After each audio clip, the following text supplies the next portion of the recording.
आनंदी आयुष्य जगायचं असेल तर आज आपण पाहणार आहोत. आणि व्हिडिओ आवडला तर लाईक शेअर सबस्क्राईब करून बाजूचं घंटीचं बटन दाबून ऑलवर नक्की क्लिक करा. हे सगळं फ्री आहे. आनंदी आयुष्य जगायचं असेल तर त्याला कोणते तरी ध्येय बहाल करा. अपेक्षा आणि दुःख हे दोन्ही हातात हात घालून येतात. अपेक्षा केली तर ती पूर्ण झाली तर येणारे पूर्ण झाली नाही तर येणारं दुःख हे ठरलेलं. अपेक्षापूर्ती होताच आनंद होतो, पण आनंदाचे क्षण खूप कमी येत असतात. तुम्ही काय मिळवले आहे यापेक्षा तुमच्याकडे कशातून काय मिळवले हे महत्त्वाचे. यशाच्या धुंदीत बुद्धी गहाण टाकू नका. पैसा ही अशी गोष्ट आहे जी नसली तरी स्वस्त नसते आणि असला तरीही. बुद्धी हे माणसाला मिळालेले सर्वश्रेष्ठ वरदान आहे. यश मिळवणे म्हणजे केवळ श्रीमंती प्रसिद्ध होणे नव्हे. तुम्ही कुणीतरी असा, पण एक चांगली व्यक्ती असा. मर्यादांची जाणीव असावी, पण सामर्थ्याकडे दुर्लक्ष नको. नामयेत करणाऱ्या लोकांकडे दुर्लक्ष करा. देव नेहमी आपल्यासोबत अवतीभोवती असतो, त्याला ओळखायला शिका. विश्वास निर्माण व्हायला वर्ष जातात, नष्ट व्हायला काही क्षण पुरतात. वाईट काळात नेहमी म्हणावे, हेही दिवस जातील. सरावाने माणूस तज्ज्ञ बनतो. काळ सर्वशक्तिमान आहे. किती खोल घाव काळाच्या ओघात भरून निघतात तर कधी मिटूनही जातात. म्हणून खूप प्रयत्न करूनही एखादी समस्या सुटत नसेल तर ती काळावर सोपवावी. काळाच्या पोटात त्याचे उत्तर जरूर असते.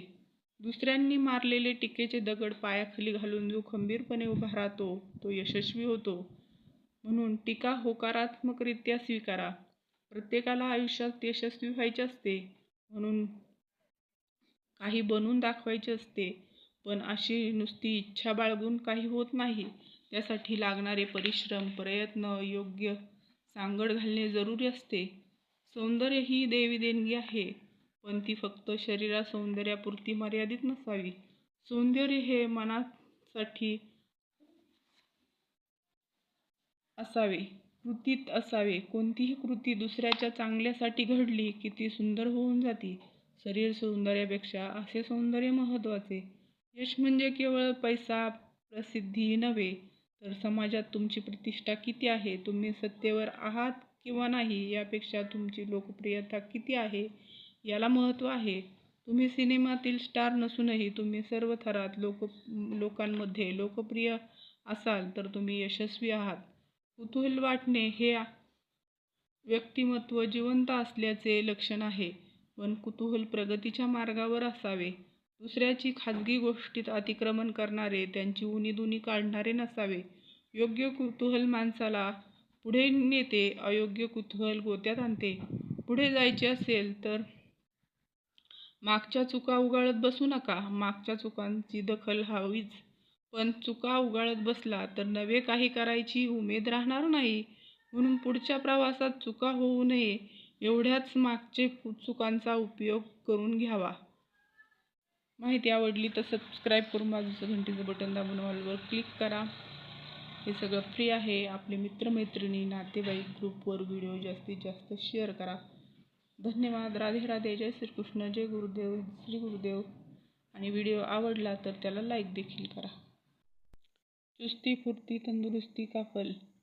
सर्दी, खोकला, कफ, निमोनिया, उलटी, टायफॉइड, अजीर्ण, पोट खराब होणे, पोटातील मलबद्धता, मुरड, लठ्ठपणा कमी करणे यासाठी लिंबू पाणी किंवा काळं मीठ घालून लिंबू सरबत घेऊ शकता. कावीळ झाल्यास लिंबू, त्यावर खाण्याचा सोडा टाकून पहाटे चोखावे. कावीळ बरी होते. मुरड कमी होण्यासाठी लिंबाचा रस गरम करून त्यामध्ये सौंधव, मीठ, खडीसाखर टाकून घ्यावे. बद्धकोष्ठता म्हणजेच कडकी. लिंबा आणि कडकी वेगवेगळे आहे. लिंबाच्या रसात हळद टाकून त्याची वाफ येऊ द्यावी आणि ते खाल्ल्यानंतर अंगास लागते. शरीरास सदृढ दिसते. लिंबाचा रसात मिरपूड टाकून घेतल्यास पोटाच्या तक्रारी दूर होतात. लहान मुलांना दूध पचत नसेल तर अर्धा ते 1 चमचा लिंबाचा रस पाजावा. वयामानानुसार साखर व लिंबाचा रस डोक्यांमध्ये उवा झाल्यास लावल्यास घासल्यावर त्यामध्ये उवा जातात. कुरूप भवरी नष्ट करण्यासाठी लिंबाचा काप करून त्यावर रात्री जिथे कुरूप किंवा काटा किंवा दसकट मोडले आहे त्या ठिकाणी सुईने टोकरावे व त्यावर लिंबावर हळद टाकून कापडाच्या साह्याने ते दसकट किंवा काटा मोडला आहे त्यावर जे टोकरलं आहे त्यावर हा लिंबाचा रस फोड ठेवून कापडाने बांधून ठेवावे. रात्रभर सरकणार नाही अशा पद्धतीने अर्ध लिंबू हे असं 2-3 दिवस केल्याने काटा किंवा दसकट जे पायात शिरले आहे ते मनानेच वर येते.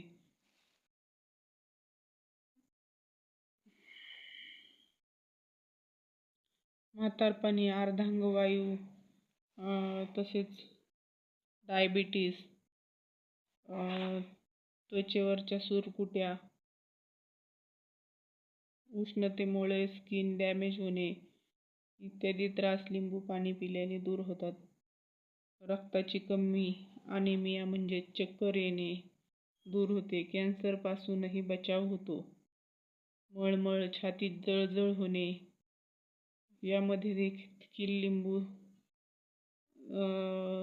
लिंबू सरबत किंवा लिंबू पाणी उपयोगी पडते.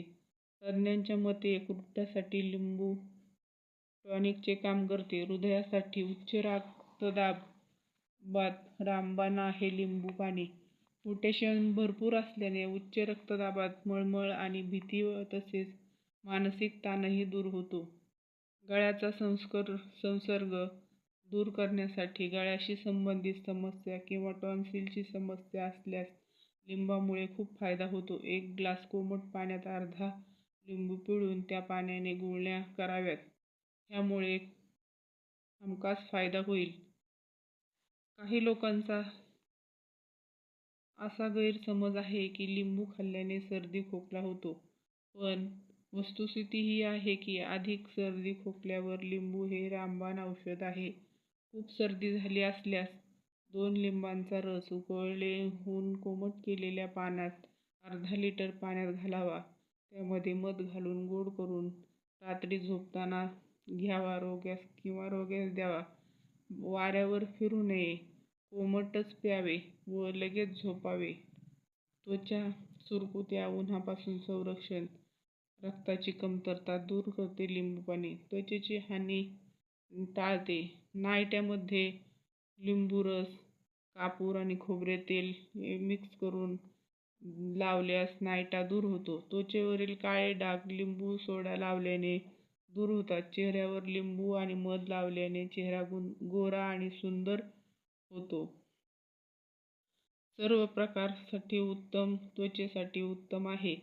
अगदी ज्यांना ॲलर्जी असल्यास लिंबू टाळावे. इतर वेळेस सगळ्यांना ते चालते. त्रास जाणवल्यास किंवा प्रकृतीस नुकसान होत आहे असे जाणवल्यास लिंबू बंद करावे किंवा तुमच्या पहिलेच ॲलर्जीत असेल तर. लिंबू पाणी 1 चमचा साखर, चिमूटभर मीठ, काळं मीठ,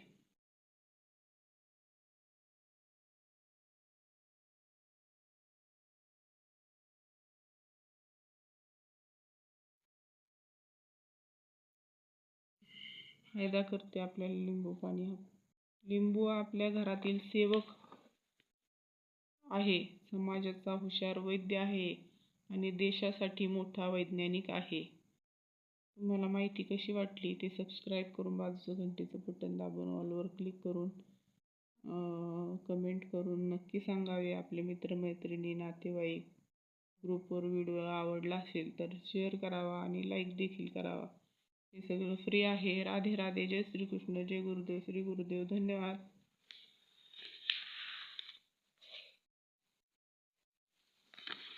तसंच लिंबू अजून कशात उपयोगी येते तर त्वचेचे खवडे आलेले असल्यास खोबरे तेल 10 मिली आणि लिंबाचा रस आणि 2 ग्राम कापूर त्यावर लावल्याने खवडे बरे होतात.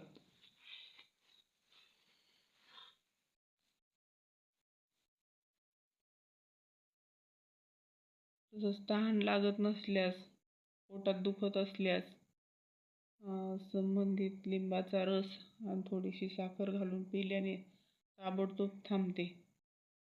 तर 2 चमचे आल्याचा रस, 4 चमचे लिंबाचा रस, थोडे पिठी साखर किंवा साखर एकत्र करून घेतल्यास पाण्यामध्ये कोणत्याही प्रकारची पोटदुखी असल्यास ताबडतोब थांबते.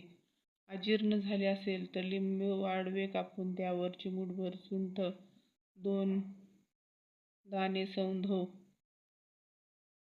निखाऱ्यावर ठेवून गॅस गदगदू द्यावे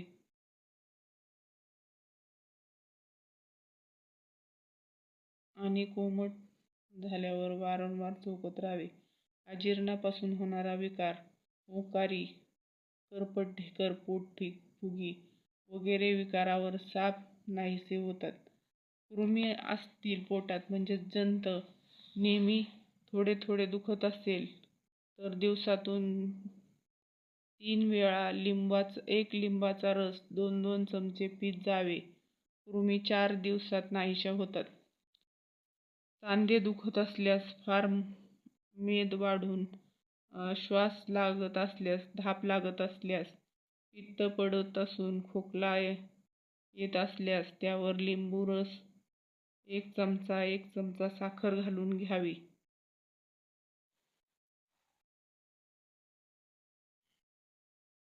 पित्तविकारामध्ये लिंबू साखरेचे सारखे औषध नाही. पित्त पडत असल्यास लिंबू सरबत घ्यावे. पित्त बसते. कॉलरा प्रतिबंधक म्हणून रोज लिंबू खावे. कॉलरा होणार नाही. लिंबूची राख, वाळलेले लिंबू जाळून तयार केलेली राख मधात घालून चाटण एक वरचेवर चाटीत गेल्यास उचकी थांबते. ओकारी ही ह्या राखेचा फार उपयोग होतो. लिंबाचे सरबत नित्य शौचास साफ होते. दिवसेंदिवस म्हणजेच भूक कमी लागत जात असेल विकार रोज रात्री भोजनानंतर झोपण्यापूर्वी लिंबू सरबत घ्यावे.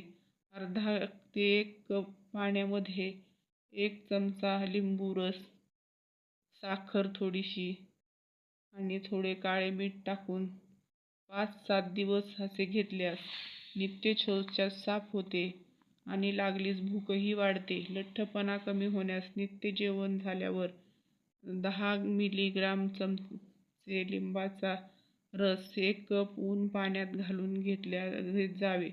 42 दिवसाच्या आत मेद साप झडून जातो. हा प्रयोग वैद्याच्या सल्ल्याने करावा. खवडे होत असल्यास मगाशी सांगितले आहे. लघवी होत नसल्यास लिंबाच्या बिया ठेचून बेंबीत भराव्यात वर ताकाची आगर थंड पाण्याची धार धरावी.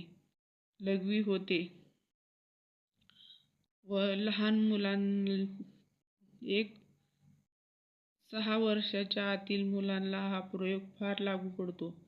ज्यांचे पित्त पडत नाही, डोके दुखते त्यांनी सकाळी पित्त ओकारी काढीत जावे. म्हणजे जिभेवर सकाळी 2 बोटे ठेवून पडजीभ लोटावी, मागे पुढे सरकवावी. शेवटी पित्त पडते. आजारी पण दूर होते. डोकेदुखी पित्तामुळे होत असेल तर ते आंबट पाणी पडते. हे म्हणजे पित्त व पांढरा कफ असतो. लिंबू शरीरास योग्य बांधा ठेवते. जाडसर असेल तर पातळ व हाडकुळा असेल तर मांसयुक्त बनवते. तुम्हाला माहिती आवडली असेल तर सबस्क्राईब करून बाजूचं घंटीचं बटन दाबून ऑलवर क्लिक करा. हे सगळं फ्री आहे. आपले मित्रमैत्रिणी, नातेवाईक ग्रुपवर व्हिडिओ जास्तीत जास्त शेअर करा. राधे राधे. जय श्रीकृष्ण. जय गुरुदेव. श्री गुरुदेव. धन्यवाद.